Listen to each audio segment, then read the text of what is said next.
ये तस्वीरें जो आप मेरे पीछे देख रहे हैं, तस्वीरें इसलिए भी खास है क्योंकि राहुल गांधी ने विपक्ष के तमाम नेताओं के सामने ही नरेंद्र मोदी से हाथ मिला लिया। देखते रह गए अखिलेश यादव, देखते रह गए राजद के सांसद, देखते रह गए ममता बनर्जी के सांसद। राहुल गांधी कुर्सी मिलते ही नरेंद्र मोदी के साथ हाथ मिलाकर 1 मिनट भी देर नहीं की फोटो खिंचवाने से।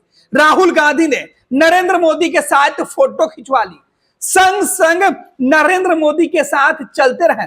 यह पहला मौका था संसद के अंदर, पिछले 10 साल में ऐसा नजारा कम ही देखने को मिला है। यह पहली बार ऐसा नजारा दिखा जहां राहुल गांधी और नरेंद्र मोदी एक साथ एक दूसरे के साथ खड़े थे और सीधे तौर पर विपक्ष के तमाम नेताओं के लाए गए उम्मीदों के प्रस्ताव पर जो ठोकर मार दिए। दरअसल संसद में स्पीकर का चुनाव हो रहा था। संख्या बल में एनडीए के पास बहुमत है और बहुमत के आधार पर एनडीए के उम्मीदवार को जीत मिलनी थी। लिहाजा जैसे ही वोटिंग के लिए नाम अनाउंस किया गया, राजनाथ सिंह और नरेंद्र मोदी ने ओम बिरला का नाम का प्रस्ताव रखा। सबसे पहले प्रधानमंत्री नरेंद्र मोदी ने प्रस्ताव रखा, राजनाथ सिंह समर्थक बने। उसके बाद स्पीकर ने, जो वो स्पीकर की कुर्सी पर बैठे हुए थे, प्रोटेम स्पीकर, उन्होंने जैसे इस बात की घोषणा की कि उन्हें लगता है कि संख्या बल सत्ता पक्ष के साथ है, हाँ पक्ष में है, और हाँ पक्ष के बाद ध्वनि मत से ही सीधे तौर पे ओम बिरला के स्पीकर चुने जाने का फैसला जो था उस पर मुहर लग गई। अपनी करारी हार से टेंशन में बौखलाए राहुल गांधी विपक्ष के तमाम नेताओं को साथ छोड़ दिया। राहुल साथ छोड़ के नरेंद्र मोदी के साथ आ गए। यह तस्वीर तब की तस्वीर है जब प्रधानमंत्री नरेंद्र मोदी ओम बिरला को उनकी कुर्सी से उठाकर स्पीकर के कुर्सी पर बैठाने जा रहे थे। तब राहुल गांधी अपनी कुर्सी से उठकर नरेंद्र मोदी के पास पहुंचे, एक दूसरे का अभिवादन किया, हाथ जोड़े और हाथ मिलाए, फिर ओम बिरला का स्वागत किया। दरअसल होता क्या है, तकनीकी तौर पर हम आपको समझा देते हैं। दरअसल संसद में यह नियम है या विधानसभाओं में यह नियम है कि जब भी स्पीकर का चुनाव होता है, चाहे वो चुनाव सत्ता पक्ष के द्वारा किया गया हो या विपक्ष के द्वारा किया गया हो, सत्ताधारी दल हो या विपक्ष का दल है, चुने हुए स्पीकर को सत्ता और विपक्ष के जो बड़े लीडर होते हैं, जो सदन के लीडर होते हैं, नेता सदन और जो नेता विरोधी दल सदन के अंदर होते हैं, उनका दायित्व होता है कि वो संसदीय कार्य विभाग के मंत्री के साथ मिलकर जो स्पीकर पे चुने हुए व्यक्ति होते हैं उनको आसन पर बिठावें। और ये वही तस्वीर है जब ओम बिरला को संसद के टेबल से उठाकर, जहां सांसद बैठते हैं उस टेबल से उठाकर उन्हें स्पीकर की कुर्सी पर ले जाया गया और उसके बाद प्रोटेम स्पीकर ने अपना कुर्सी छोड़ा और जो नवनिर्वाचित स्पीकर बने ओम बिरला, जो ध्वनि मत से या जीत हासिल की, वो चुने गए और चुने हुए स्पीकर ओम बिरला आसन पर विराजमान हुए। और यह पुरानी परंपरा है कि सत्ता और विपक्ष के नेता एक साथ मिलकर उनके सम्मान में उनको आसन पर बिठाते हैं। दरअसल आसन पर यानी कि जो स्पीकर की कुर्सी होती है, जो अध्यक्ष की कुर्सी होती है, उस कुर्सी पर बैठने वाला व्यक्ति सत्ता और विपक्ष को इक्वल देखता है। वो इस आसन का जजमेंट होता है, लोकतंत्र के इस महामंदिर का वो भगवान होता है, वो न्याय करता है। वो जो कुर्सी होती है स्पीकर की कुर्सी, वो न्याय की कुर्सी होती है। उस पर बैठने वाला व्यक्ति ना किसी दल से बंधा होता है और ना ही किसी पार्टी विशेष से, और उसके ऊपर किसी प्रकार का कोई आरोप नहीं लगे। लिहाजा सत्ता और विपक्ष को वो महत्वपूर्ण भूमिकाओं में अलग अलग समय पर वो उनको सूचित करते हैं। स्पीकर का दायित्व होता है सदन को सुचारू ढंग से चलवाने की, सदन चलाने की सत्ता पक्ष की जवाबदेही होती है, तो विपक्ष की भूमिका भी महत्वपूर्ण होती है सरकार के कामकाज की आलोचना के साथ सरकार चलवाने की।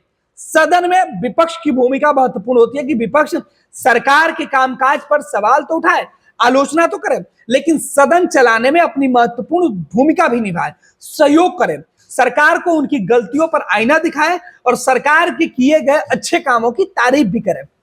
अमूमन सियासत में ऐसा होता नहीं है।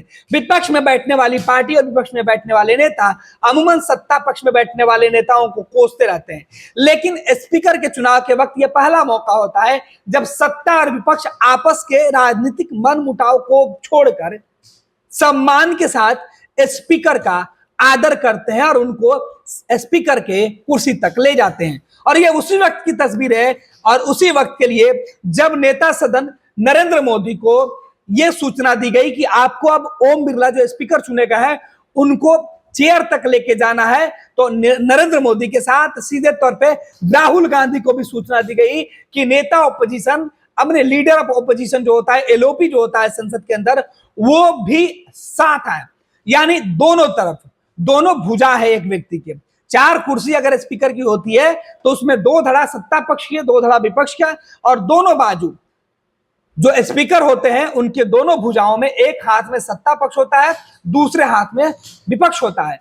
तो सत्ता और विपक्ष के सहयोग से ही यह हाउस चल सकता है। यही वजह है कि आज महत्वपूर्ण मौके पर राहुल गांधी पहली बार संसद के अंदर इतनी बड़ी जिम्मेवारी संभाल रहे हैं और इस जिम्मेवारी को संभालते हुए नरेंद्र मोदी के साथ उन्होंने हाथ मिलाई। ये हाथ उन्होंने तब मिलाई जब देश भर में घूम घूमकर नरेंद्र मोदी को सत्ता से उखाड़ फेंकने के कस्मे वादे नरेंद्र मोदी के खिलाफ राहुल गांधी कर रहे थे। और इसी वजह से तमाम विपक्ष के नेताओं ने राहुल गांधी को अपना लीडर माना। पहले विपक्षी दल की बैठक हुई और बैठक में यह तय हुआ कि राहुल गांधी को नेता विरोधी दल का दायित्व संभालना होगा। दरअसल संसद में तमाम सांसदों का जो 10% हिस्सा होता है वो जिस लीडर को, जिस पार्टी के लीडर को मिलेगा या जिस पार्टी को मिलेगा उस पार्टी के नेता को सदन ऑपोजिशन यानी ओपीडी एलओपी चुना जाता है। तो एलओपी इस बार कांग्रेस को मिला है। इसके पहले तक 10 सालों तक नरेंद्र मोदी के शासनकाल में 14 और 19 में एलओपी नहीं कोई बना था, क्योंकि कांग्रेस पहले 50 के आंकड़ों में ही सिमट कर आ गई थी। पहली बार 100 के आंकड़े के करीब कांग्रेस पहुंची है।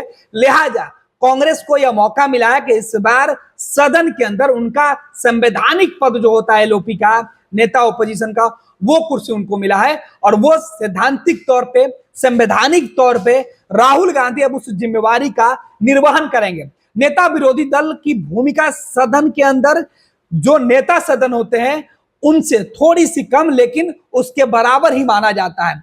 नेता सदन जहां सत्ता पक्ष को संभालने, उनके साथ चलने की जिम्मेवारी निभाते हैं, वहीं नेता ऑपोजिशन जो होते हैं वो विपक्ष के तमाम सांसदों को एकजुट करके सरकार के सामने और सदन चलाने में महत्वपूर्ण भूमिका निभाते हैं। लिहाजा यह दायित्व तो काफी बड़ा है। नेता ऑपोजिशन को, एलओपी को केंद्र सरकार में या फिर राज्यों के अंदर, राज्यों की सरकार में एक कैबिनेट मिनिस्टर का दर्जा प्राप्त होता है। तो अब राहुल गांधी नरेंद्र मोदी सरकार के एक मंत्री के इक्वल दर्जा प्राप्त संवैधानिक पोस्ट पर बैठे हुए हैं। देश के अंदर अगर संवैधानिक पोस्ट की बात की जाए तो उसमें राहुल गांधी भी शामिल है। तो पहली बार 2024 में राहुल गांधी को संवैधानिक दर्जा मिला है नेता ऑपोजिशन का। अब वो आधिकारिक तौर पर, टेक्निकली तौर पर राहुल गांधी देश भर में नेता विरोधी दल चुने गए हैं, नेता विरोधी दल बनाए गए हैं। इसलिए संसद में उनकी भूमिका बढ़ गई है और देश की सियासत में भी अब राहुल गांधी का कद बड़ा हो गया है। यानी नरेंद्र मोदी के खिलाफ पहली बार राहुल गांधी बड़ी जिम्मेवारियों में है और इस जिम्मेवारी का पदभार मिलने से ठीक पहले राहुल गांधी ने नरेंद्र मोदी से हाथ मिला लिया और इस वक्त संसद में तमाम उनके सहयोगी देखते रह गए। 26 वर्षों में 17,000 से अधिक डॉक्टर बना चुका बिहार एवं झारखंड के छात्रों एवं अभिभावकों के बीच सर्वाधिक विश्वसनीय एवं लोकप्रिय संस्थान गोल, नेशंस लीडिंग इंस्टीट्यूट। हमारा विश्वास गोल के साथ।